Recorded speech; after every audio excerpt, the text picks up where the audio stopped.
በስመ አብ ወወልድ ወመንፈስ ቅዱስ አሐዱ አምላክ አሜን። የአምላካችን የቅዱስ እግዚአብሔር ቤተሰቦች፣ የእመቤታችን የቅድስት ድንግል ማርያም የቅዱሳን ሁሉ ወዳጆች እንደምን ሰነበታችሁ? ደህና ከረማችሁ? አሜን። ይህችን ዕለት ጠብቆ ለሰጠን ለቅዱስና ሕያው አምላካችን ምስጋና ይድረሰው። ልጆች፣ ባለፈው መርሃ ግብራችን በክፍል 24 ላይ የጸሎት ሰዓታትና የጌታችን ሕማሙ በሚል ርዕስ የቀን ጸሎታትን መታሰቢያቸውን ከጌታችን የመስቀል ጉዞ ሕማማቱ ጋር አያይዘን ተመልክተን ነበር። በዚህም ሰዓታቱን በ5 ከፍለን 3ቱን ተመልክተን ነበር። የመጀመሪያው ከምሽቱ 3 ሰዓት ላይ ጌታችን በጌቴሰማኒ የጸለየበት ፈቃዱን ለአብ ለአባቱ የሰጠበት እንደሆነ እኛም በዚህ ሰዓት ፈቃዳችንን ሁሉ ለእግዚአብሔር መስጠትና ወደ ፈተና እንዳንገባ ተግተን መጸለይ እንዳለብን ተምረናል። ሁለተኛው ከጠዋቱ 3 ሰዓት ላይ ጌታችን የተሰቀለበት ጊዜ ነው። በዚህ ጊዜ የጌታችን የመስቀል ላይ ሕማሙን፣ እጅና እግሮቹ መቸንከራቸውን፣ የሾህ አክሊል መድፋቱን፣ በዘንግ መመታቱን፣ ምራቅ እንደተተፋበት፣ በጥፊ መመታቱን፣ እንደተዘባበቱበት የመሳሰሉትን በደሎችና ግፍን የተቀበለው እኛን ለማዳን እንደሆነ አስበን ዋጋ ልንሰጠው እንደሚገባ ከጠዋቱ 3 ሰዓት ላይም ይህንን እያሰብን መጸለይ እንደሚገባን ተምረናል። ሦስተኛው ከቀኑ 6 ሰዓት ላይ ጌታችን በመስቀል ላይ ዕርቃኑን ሳለ ከቀኑ 6 ሰዓት እስከ 9 ሰዓት ምድሪቱ መጨለሟን፣ ይህም ደግሞ በዘመኑ የነበረውን የኃጢአት መብዛትና ምድሪቱ በኃጢአት መከደኗን፣ ብርሃናችን ክርስቶስ ግን በሞቱ ይህንን የኃጢአት ጨለማ ሽሮ እንዳበራልን የሚያመለክት መሆኑን ባለፈው ትምህርታችን ተመልክተን ነበር። በዛሬው መርሃ ግብራችን ደግሞ ቀጣዩን በ9 ሰዓት ላይ ጌታችን በመስቀል ላይ ምን እንደተፈጸመ የምንመለከት ይሆናል። አምላካችን ሕያውና ቅዱስ እግዚአብሔር ያስተምረን።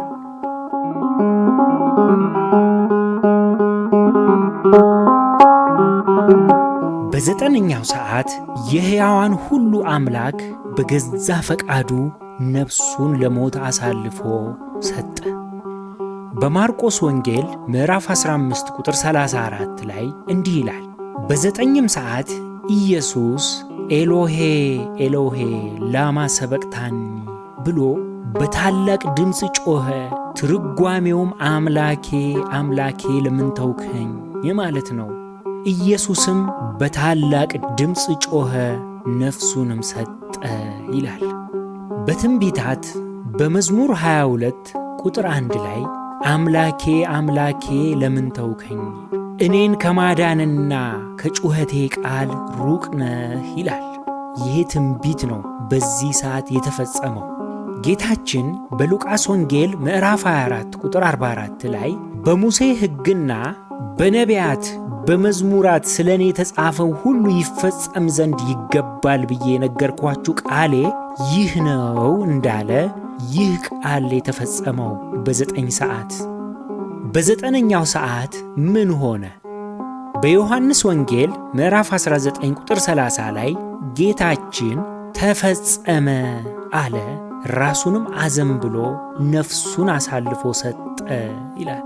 ተፈጸመ ሲል ጌታችን ምንድን ነው የተፈጸመው? የመጀመሪያው የተፈጸመው ወደ ምድር የመጣበት ዋነኛ ዓላማና ተልእኮ ነው። ጌታችን ሕይወታችን ኢየሱስ ክርስቶስ ወደ ምድር መጥቶ ከመቤታችን ከቅድስት ድንግል ማርያም ከሥጋዋ ሥጋና ከነፍሷ ነፍስን ነስቶ በሥጋ መገለጡ ዋነኛ ዓላማው የጠፋነውን የሰው ልጆች ሊፈልግና ሊያድን ነው። በሉቃስ ወንጌል ምዕራፍ 19 ቁጥር 10 ላይ የሰው ልጅ የጠፋውን ሊፈልግና ሊያድን መጥቷልና አለው ይላል ጌታችን ራሱ የመጣበትን ዓላማ ሲናገር። በተጨማሪም እግዚአብሔር አብ የሚወደው አንድ ልጁን የላከበት ዓላማ ዓለምን ሁሉ እንዲያድን ለመሆኑ በዮሐንስ ወንጌል ምዕራፍ 3 ቁጥር 16 ላይ በግልጽ ተቀምጧል። በእርሱ የሚያምን ሁሉ የዘላለም ሕይወት እንዲኖረው እንጂ እንዳይጠፋ እግዚአብሔር አንድያ ልጁን እስኪሰጥ ድረስ ዓለሙን እንዲሁ ወዷልና። ዓለም በልጁ እንዲድን ነው እንጂ በዓለም እንዲፈርድ እግዚአብሔር ወደ ዓለም አላከውምና። በእርሱ የሚያምን አይፈረድበትም። በማያምን ግን በአንዱ በእግዚአብሔር ልጅ ስም ስላላመነ አሁን ተፈርዶበታል ይላል። ጌታችን በመስቀል ላይ ተፈጸመ ሲል እንግዲህ የመዳንን መንገድ ጌታችን በተግባር ኖሮ አሳይቶናል። ከኃጢአት በቀር እንደ ሰው ኖረ፣ የአባቱን ፈቃድም ገለጠ፣ ዞሮም አስተማረ። በመጨረሻም የገዛ ራሱን ፍጹም መሥዋዕት አድርጎ አቀረበ። የመጣበትንም ዓላማ የተላከበትንም ተልእኮ ፈጸመ፣ ተፈጸመ አለ። ነገረ ድኅነት ለአንዴና ለዘላለም ተፈጸመ። ከዚህ በኋላ ከአዳም በደል በኋላ በሰው ልጆች ላይ ተፈርዶ የነበረው የሞት ፍርድ በልጁ ሞት ተፈጸመ፣ ተወገደ። በልጁ ለሚያምኑ ሁሉ በአዲስ ኪዳን ተተካ። የቀደመው ኪዳንም ተሻረ፣ ተወገደ። ሞት ኃይሉን ጽናቱን ተነጠቀ። መውጊያ ኃጢአት ተሰበረች። ክብር ለታረደው አማናዊው በግ ይሁን፣ አሜን። ቅዱስ ጳውሎስ በሮሜ መልእክቱ ምዕራፍ 8 ቁጥር 1 ላይ እንዲህ ይላል፣ እንግዲህ በክርስቶስ ኢየሱስ ላሉ አሁን ኩነኔ የለባቸውም ይለናል። ልጆች ምን ማለት መሰላችሁ? ከጌታችን ማዳን ፊት የሰው ልጆች ሁሉ መልካም ይሁኑ አይሁኑ ገነት የተዘጋች ነበረች። መልካም የተባለው ሥራችን እንኳን ሊያድነን የማይችል ዋጋ የሌለው ነበር። ምክንያቱም በአዳም ላይ የተፈረደው ፍጹም የጸና ፍርድ ፍጹም የሆነ ካሳ ይፈልግ ነበርና ማንም የሰው ልጅ ይህንን ማድረግ ካሳ መክፈል አልተቻለውም፣ አይችልምም። በዚህ ምክንያት የሰው ፍቅር ኃያሉ ወልድን የእግዚአብሔርን ልጅ ከዙፋኑ ስቦ አወረደው፣ ለመስቀል ሞትም አበቃው። ለእኛም ካሳ ሆነን ነፃነታችንም በልጁ ሞት ታወጀ። ከዚህ በኋላ በልጁ በማመን እንደ እግዚአብሔር ፈቃድ በመኖር ድኅነታችን ፍጹም ሆኖ ይፈጸማል። የጌታችንን የደም ዋጋ አቅልለው ለሚያዩ ለማይቀበሉ ግን ዛሬም በዘመነ ኩነኔ ይኖራሉ። የእግዚአብሔር ቁጣ በእነርሱ ላይ ይኖራል እንጂ ድኅነት የላቸውም። ለዚህም ማስረጃ በዮሐንስ ወንጌል ምዕራፍ 3 ቁጥር 36 ላይ በግልጽ እንደተቀመጠው በልጁ የሚያምን የዘላለም ሕይወት አለው፣ በልጁ የማያምን ግን የእግዚአብሔር ቁጣ በእርሱ ላይ ይኖራል እንጂ ሕይወትን አያይም ተብሏል። ተፈጸመ የተባለው አንድም በልጁ በማመን የሚገኘው ፍጹም ድኅነትን ሲያመለክተን ነው።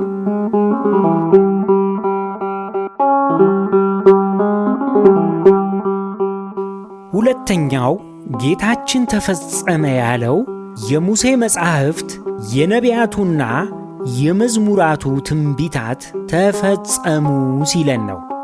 ስለ ጌታችን በብሉይ ኪዳን ከተነገሩ 300 በላይ ትንቢታት ተፈጽመዋል። በዚህም ከልደቱ፣ ጥምቀቱ፣ ወንጌልን፣ ብርሃንን፣ የምሥራቹን ዞሮ ማስተማሩን፣ ቃሉ ግን መገፋቱን፣ ያደረጋቸውን ተአምራት፣ ድዊ መፈወሱን፣ ዓይን ማብራቱን፣ ሙት ማንሳቱን፣ በሐሰት መወንጀሉን፣ እንደተፈረደበት የደረሰበትን እንግልትና ስቃይ፣ በወንበዴዎች መካከል መሰቀሉን፣ በመስቀል ላይ የተናገራቸውን ቃላት፣ የተፈጸሙ ተአምራትን፣ ሞቱን፣ መቀበሩን፣ በሞቱም ሞትን መግደሉን፣ በሦስተኛው ቀን ከመቃብር በሥልጣንና በኃይል መነሳቱን፣ በትንሣኤውም በኩራችን እንደሆነልን፣ በክብርና በምስጋናም ወደ ሰማይ ማረጉን፣ በአባቱም ቀኝ ኃይልና ሥልጣን መቀመጡን፣ ዳግምም በኃይል በሥልጣን እንደሚመጣ፣ ፍርድን ሁሉ ለእያንዳንዱ እንደ ሥራው እንደሚያስረክበው፣ ስንቱን መጥቀስ ይቻላል? እጅግ በጣም ብዙ ትንቢታት ስለ እርሱ ያልተነገረስ ምን አለ? ጥልቅና ምጡቅ ነው የጌታችን ሥራው። ነገር ግን ለእኛ መረዳት መጥነን በሙሴ መጻሕፍት በነቢያቱና በመዝሙራቱ የተነገሩ ምሳሌዎችን፣ ትንቢታቱን እንመልከት። የመጀመሪያው በሙሴ መጻሕፍት የተነገሩ ትንቢታትን እስቲ እንመልከት። በኦሪት ዘኍልቍ ምዕራፍ 21 ቁጥር 8 ላይ እስራኤላውያን የኤርትራን ባሕር ተሻግረው ብዙም ሳይዘገዩ ምሬትን ጀመሩ። የሕዝቡም ሰውነት ከመንገዱ የተነሣ በደከመ ጊዜ በእግዚአብሔርና በሙሴ ላይ አጉረመረሙ። በምድረ በዳ እንሞት ዘንድ ከግብፅ ለምን አወጣችሁን? እንጀራ የለም ውሃም የለም፣ ሰውነታችን ይህንን ቀላል እንጀራ ተጸየፈ ብለው ተናገሩ። የሰማይ እንጀራ መና ሰለቻቸው። እግዚአብሔርም ተቆጣ፣ በሕዝቡም ላይ እባቦችን ሰደደ፣ ሕዝቡንም ነደፉ። ከእስራኤልም ብዙ ሰዎች ሞቱ። ሕዝቡም ወደ ሙሴ መጥተው በእግዚአብሔርና በአንተ ላይ ስለተናገርን በድለናል፣ እባቦቹን ከእኛ ያርቅልን ዘንድ ወደ እግዚአብሔር ጸልይልን አሉት። ሙሴም ስለ ሕዝቡ ጸለየ። እግዚአብሔርም ሙሴን እባብን ሰርተህ በዓላማ ላይ ስቀል፣ የተነደፈውም ሁሉ ሲያይ በሕይወት ይኖራል አለው። ሙሴም የናሱን እባብ ሰርቶ በዓላማ ላይ ሰቀለ። እባብም የነደፈችው ሰው ሁሉ የናሱን እባብ ባየ ጊዜ ዳነ ይላል። ጌታችን ይህንን የትንቢት ወይንም የምሳሌ ቃል ስለ እርሱ ምሳሌነት የተነገረ መሆኑን እንዲህ ሲል ጠቅሶታል።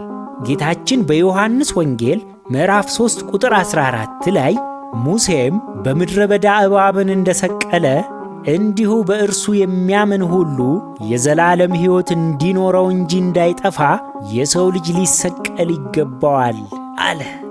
ጌታችን የእርሱን መሰቀል ሙሴ በምድረ በዳ የናስ እባብን ከመስቀሉ ጋር ሲያመሰጥረው፣ በጨለማ ዘመን ኀጢአት በሰለጠነበት የዚህ ዓለም ገዢ የተባለው ዲያብሎስ የነደፋቸው ለነፍስ ሞት በሚዳርግ መርዝ የተነደፉትን በመስቀል ላይ ተሰቅዬ አድን ዘንድ ይገባኛል። የናሱ እባብን የተመለከተ ሁሉ ይድናል እንደተባለ አማናዊው የናስ እባብ ምሳሌ የሆነውን ጌታችን ኢየሱስ ክርስቶስን የዓለም መድኃኒት በሆነው በክርስቶስ የሚያምኑ የሕያው የእግዚአብሔር የባሕሪ ልጅነቱን አምነው ተቀብለው ዐይናቸውን ዘወትር ወደ ቀራንዮ የሚያማትሩ ከሞት ወደ ሕይወት እንዲሻገሩ ይህ በናስ እባብ አምሳል ተሰቅሎ የተነደፉትን ያዳነ በትሑቱ ጌታችን መሰቀል መዳናችን ተፈጸመ። የተሰቀለውን የናሱን እባብ ያየ ሁሉ እንደዳነ እኔም በመስቀል ላይ ከምድር ከፍ ከፍ ብዬ ላድናችሁ የመርዙም ማርከሻ ሆኛለሁ። ይህ በመስቀል ላይ ስለ እናንተ የፈሰሰው ደምና የተቆረሰውን ሥጋ ብሉ፣ ጠጡ። ከእናንተ ሥጋና ደም ጋር ይዋሃድ። በውስጣችሁ ያለው የዲያብሎስ ገዳይ መድኃኒት የለሽን መርዝ አሽሮ ይፈውሳችኋል። ሥጋና ደሜ ካልሆነ ግን መርዙን መቋቋም አትችሉም፣ ይገድላችኋል በማለት ጌታችን አስረግጦ ነግሮናል። ስለ ሥጋው ደሙ፣ ስለ ምስጢረ ቁርባን በሠራው ሥርዓት ላይ በሚያሳዝን ሁኔታ ግን ብዙዎቻችን ዛሬም እኔ መርዙን መቋቋም በራሴ ይችላለሁ፣ በራሴም እድናለሁ፣ ለጊዜው አያስፈልገኝም እያልን በቤተ መቅደስ ዕለት ዕለት የሚቀርብልንን መድኃኒት እየገፋ ነው እንገኛለን። እንደ ምሕረቱና ታጋሽነቱ ብዛት ልባችንን ይመልስልን እንጂ ዛሬ የገፋነውን መድኃኒት ሁል ጊዜ እኛ በፈቀድን ጊዜ ማግኘት እንደምንችል በምን እርግጠኞች ሆነን? ለሁሉ እኮ ጊዜ አለው። የእኛም ወርቃማ መድኃኒቱን መውሰጃ ጊዜ ዛሬ አሁን ነው። ነገ ወይም በኋላ በእኛ እጅ አይደለም። ብዙዎች ዛሬና ነገ እያሉ የማይቀረው ቀን መጣባቸው። ከዘገየ በኋላ ቢቆጩ ምን ዋጋ አለው? የሚደንቀው መረጃዎች እንደሚያሳዩት በዓለማችን ላይ በአማካኝ ከ160,000 በላይ ሰዎች በየዕለቱ ይህችን ዓለም ይሰናበታሉ። ከእነዚህ መካከል አንዱ እንደማንሆን ዋስትናውን ማን ሰጠን? ስለዚህ በጊዜ ወደ ሐኪሞች ካህናት ቀርበን ራሳችንን አስመርምረን መድኃኒቱን እንቀበል፣ ሕማሙ ጠንቶ ሳይቀድመን። ሁለተኛው ጌታችን ተፈጸመ ያለው የነቢያቱ ትንቢታት ፍጻሜን ነው። ትንቢተ ኢሳይያስ ምዕራፍ 53ን ሙሉን አንብቡት። ጥሬ ሐዲስ ይባላል። በትንቢት በምሳሌ የተነገረ ሳይሆን ሊቃውንት እንዲያውም የጌታችንን ስቃዩን ከ700 ዓመታት በፊት በኢሳይያስ ትንቢት መነጽር የተገለጠውን ያክል ሕማሙን በዐይናቸው አይተው ወንጌሉን የጻፉት አልገለጡትም እንደ ነቢዩ ኢሳይያስ ሲሉ ጥሬ ሐዲስ ይሉታል ትንቢተ ኢሳይያስን።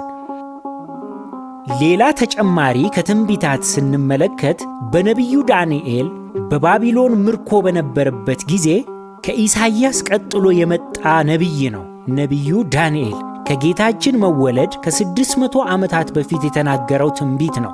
ስለ መሲሁ መገደል፣ ስለ ኢየሩሳሌም ጥፋት፣ የቤተ መቅደሱ መፍረስና በፍጻሜው ዘመን የርኩሰት ጫፍ ሲደርስ አጥፊው የተባለው ሐሳዊው መሲህ እኔ ክርስቶስ ነኝ ብሎ እንደሚመጣ በመጨረሻም የእግዚአብሔር ፍርድ እንደሚያጠፋው እንዲህ ተብሎ ተነግሯል።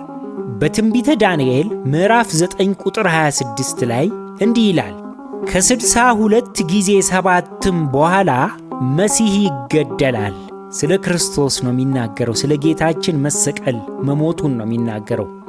በእርሱም ዘንድ ምንም የለም ያለ ኃጢአቱ ጌታችን መሰቀሉ እንደተፈረደበት ሲገልጠው ነው።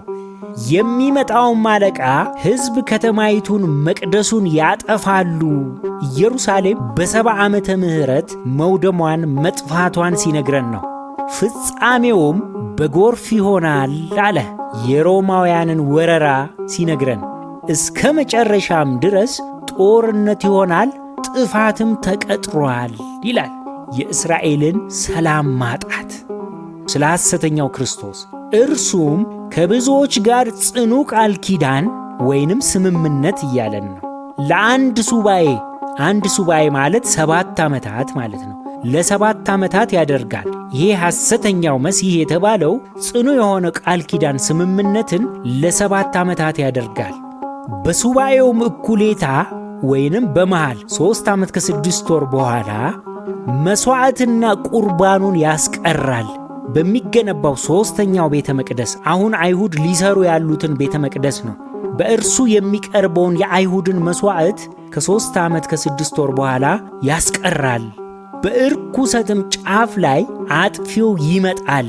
ሐሳዊው መሲህ ራሱን ይገልጣል። እኔ ነኝ ይላል። እኔ እግዚአብሔር ነኝ፣ እኔ የምትጠብቁኝ ክርስቶስ ነኝ ይላል። ስገዱልኝ፣ አምልኩኝ ሊለን ነው። እስከ ተቆጠረውም ፍጻሜ ድረስ ይሄ ማለት የተሰጠው ዘመን ሲያበቃ መቅሰፍት በአጥፊው ላይ ይፈሳል ይላል። መቅሰፍቱ በሐሳዊው መሲህ በሰይጣን ዙፋን ላይ መቅሰፍቱ እንዴት እንደሚፈስበት አሰቃቂነቱን ሲገልጥ ወንጌላዊ ዮሐንስ የዓለምን ፍጻሜ በተመለከተበት ራእዩ እንዳለው ራእየ ዮሐንስ ምዕራፍ 16 ቁጥር 10 ላይ 5ኛውም ጽዋውን በአውሬው ዙፋን ላይ አፈሰሰ፣ መንግሥቱም ጨለመች፣ ከስቃይ የተነሳ ምላሶቻቸውን ያኝኩ ነበር ይላል። በአሳቹ ክርስቶስ በሰይጣን ዙፋን ላይ የሚመጣውን የእግዚአብሔርን ቁጣ ሲገልጥ ልጆች ይህን ያክል ርቀት ለማስረዳት የሄድነው ከዘመናችን ጋር በማገናዘብ በሙሉ እይታ እንድንረዳው ለማድረግ እንጂ ዋናው ሐሳባችን በትንቢተ ዳንኤል መጽሐፍ ስለ መሲሁ ስለ ክርስቶስ መገደል መፈጸሙን ለማሳየት ነበር። ሆኖም ከጌታችን ስቅለት 600 ዓመታት በፊት ነቢዩ ዳንኤል በትንቢት የተናገረው ትክክለኛነት ማስተዋል አለብን። ሌላው ተፈጸመ ያለው ጌታችን በመዝሙራት ላይ የተነገሩ ትንቢታትን መፈጸም ነው። መዝሙረ ዳዊት 150ውም ሁሉ ምስጢራዊ ትርጓሜያቸው ቢመረመር ስለ ክርስቶስ ያልተነገረበት ምዕራፍ የለም። ለዚህ ነው አባቶቻችን መዝሙረ ዳዊት ታላቅ የጸሎት፣ የንስሐ፣ የትንቢት፣ የጥበብ መጽሐፍ መሆኑን የሚናገሩት። ከኛ ትምህርት አንጻር ግን ስለ ጌታችን የተነገረውን እንመልከት። በመዝሙር 2 ላይ የጌታችንን መሲህነት፣ ክርስቶስነት፣ ነፃ አውጪ ስለመሆኑ፣ ንግሥናውን፣ የእግዚአብሔር የባሕሪ ልጅነቱን ብዙ ምስጢራት የታጨቀበት ምዕራፍ ነው። አንብቡት። መዝሙር 2 መዝሙር 16 ቁጥር 10 ላይም ደግሞ ነፍሴን በሲኦል አትተዋትምና ቅዱስህንም መበስበስን ያይ ዘንድ አትተወውም በማለት የጌታችን ትንሣኤውን እንደ ማንኛውም ሰው ጌታችን ሞት አስቀርቶት ሥጋው ፈርሶ እንደማይቀር የተነገረ ትንቢት ነው። ይህንን ትንቢት ከአዲስ ኪዳን ጋር ስናገናኘው ቅዱስ ጴጥሮስ በመንፈስ ቅዱስ በሐዋርያቱ ላይ በወረደበት ቀን ለተሰበሰቡት ሕዝቦች ሲያጣቅሰውና ስለ ጌታችን ትንሣኤ በሐዋርያት ሥራ ምዕራፍ 2 ቁጥር 27 ላይ ጠቅሶታል። ስለ ጌታችን ትንሣኤ የሚያመለክት መሆኑ። ሌላው መዝሙር 22 ነው። ይህ ምዕራፍ ሙሉ በሙሉ ስለ ጌታችን ስቃይ፣ መገፋት፣ መሰቀል፣ የሚደርስበትን መከራ ቁልጭ ተደርጎ የተገለጸበት ክፍል ነው። አንብቡት።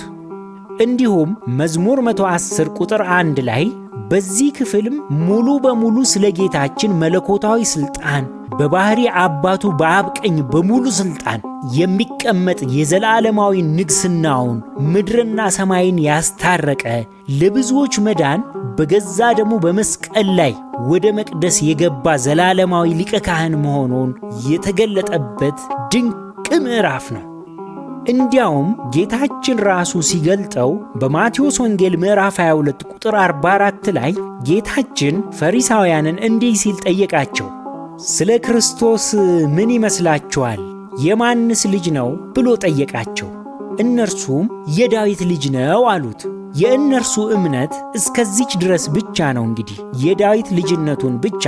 እርሱም ቀጥሎ እንዲህ አላቸው፣ እንኪያስ ዳዊት ጌታ እግዚአብሔር ማለት ነው፣ ጌታ ጌታዬን፣ እግዚአብሔር ክርስቶስን ኢየሱስን ጌታ ጌታዬን ማለት እግዚአብሔር ክርስቶስን ጠላቶችን የእግር መረገጫ እስካደርግልህ ድረስ ወይንም የመጨረሻው መንፈሳዊና ምድራዊ ድል ፍጻሜ የፍርድ ቀንን የሚያመለክት ነው።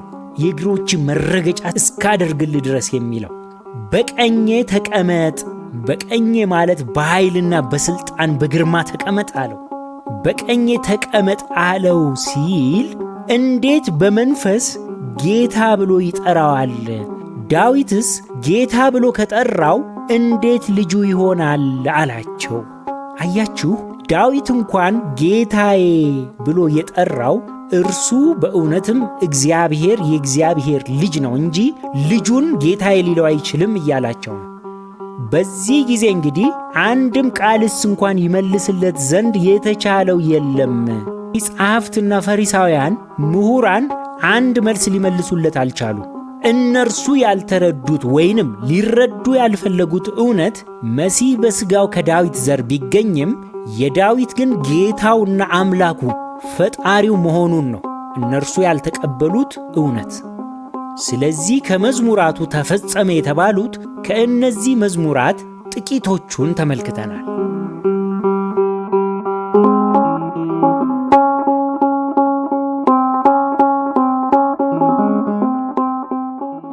ሌላው ጌታችን ተፈጸመ ያለው በ9ኛው ሰዓት ላይ የኃጢአት ዕዳ ክፍያ ተፈጸመ፣ ተከፈለ እያለን ነው።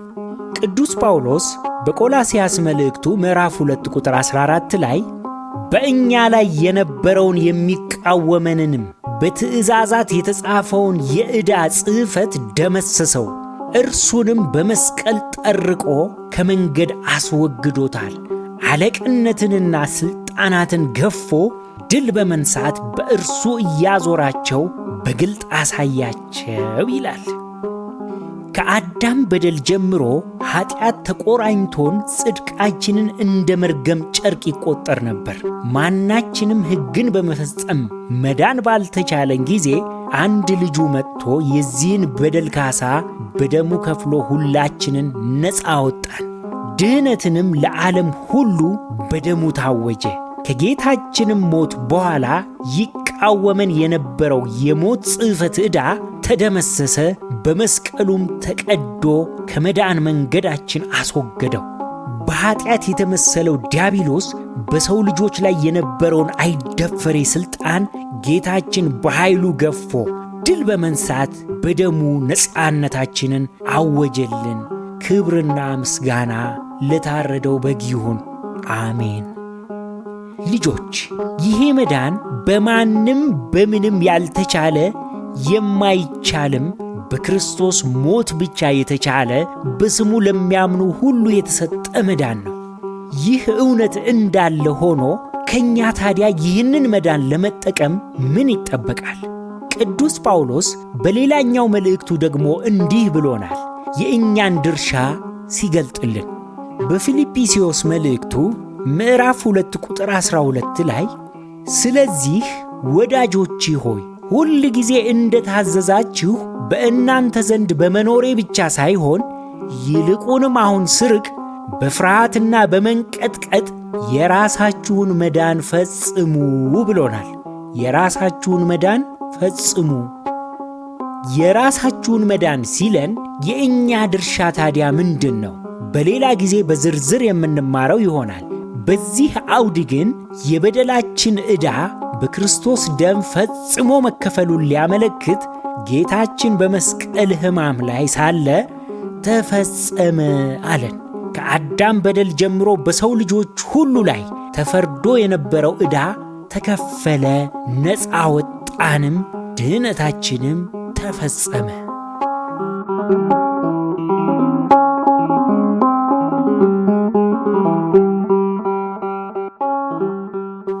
ሌላው ተፈጸመ የተባለው የቀደመው መሥዋዕት በአዲስ ኪዳን ተተካ፣ ፍጹም የሆነው ኪዳን ቆመ ማለት ነው።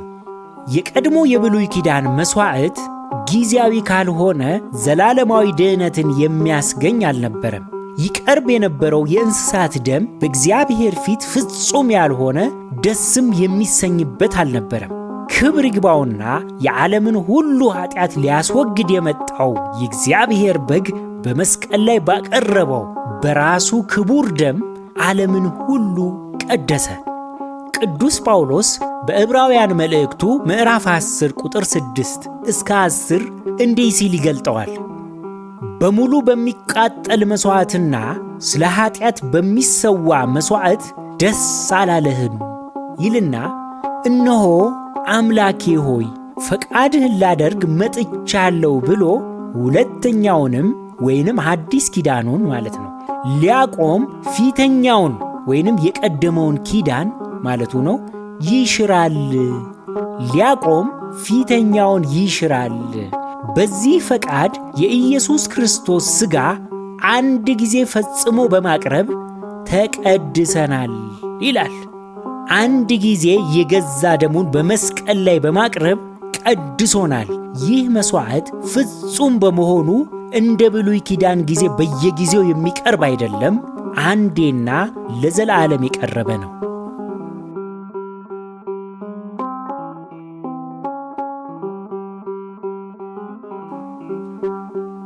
ሌላው ተፈጸመ የተባለው በሰይጣንና ሞት ላይ ድል መንሳቱ ተፈጸመ። ጌታችን በሞቱ ሞትን ገደለ፣ በትንሣኤውም ድል ነሳው። ሞት የተባለው ሰይጣን ነው። የሰይጣን መውጊያው መሳሪያው ደግሞ ኃጢአት ነው። የሰው ልጆች ይህንን ድል የመንሳት አቅሙ ሆነ ቅድስናው ኃይሉም አልነበረንም። ነገር ግን የድላችን አርማ በሆነው በመስቀሉ ላይ ጌታችን ሰይጣንን ከነመውጊያው ከነ ኃጢአቱ ድል ነሳው። ድል ነሻችን የሆነው ክርስቶስን የሚያምን ሁሉ ሰይጣንንና ኃጢአትን ድል የመንሳት ሥልጣን ይኖረዋል ማለት ነው። ስለዚህ ጌታችን በሞቱ ሞትን ድል ነስቶ ተነሳ። ይህ ድል መንሳት በትንሣኤያችን በኩር ይህ ሞትን ድል የመንሳትም ሁኔታ ተፈጸመ። እኛም እንዲሁ በፍጻሜው ዘመን ሞትን ድል አድርገን ከትንሣኤያችን በኩር ጋር እንቆማለን። ማጠቃለያ ልጆች እንዳጠቃላይ ጌታችን በ9ኛው ሰዓት ላይ በመስቀል ላይ ተፈጸመ ሲል የተፈጸሙት 5 ነገሮች ናቸው። የመጀመሪያው ወደ ምድር የመጣበት ተልእኮ፣ ሁለተኛው የሙሴ መጻሕፍት የነቢያቱና የመዝሙራቱ ትንቢታት የኃጢአት ዕዳ ክፍያ መከፈሉን፣ የቀደመው የመሥዋዕት ኪዳን በገዛ ደሙ መተካቱን፣ በሰይጣንና ሞት ላይም ድል መንሳቱን ተፈጸመ ሲለን ነው። በዚህ ያልተጠቀሱ የበዙ የማዳን ኪዳኖች መፈጸማቸውን ጌታችን ሲያመለክተን ተፈጸመ አለ። እንደ መደምደሚያ ቅዱስ ዮሐንስ በራእዩ የታረደውን በግ ክብር ተመልክቶ እንዲህ ሲል ከተበልን። በራእየ ዮሐንስ ምዕራፍ 5 ቁጥር 11 ላይ እንዲህ ይላል፣ አየሁም በዙፋኑም በእንስሶቹም በሽማግሌዎቹም ዙሪያ የበዙ መላእክትን ድምፅ ሰማሁ። ቁጥራቸውም ከአእላፋት ጊዜ አእላፍ፣ ሺህ ጊዜ ሺህ ነበረ። በታላቅም ድምፅ የታረደው በግ ኃይልና ባለጠግነት፣ ጥበብም ብርታትም፣ ክብርም ምስጋናም በረከትም ሊቀበል ይገባዋል አሉ።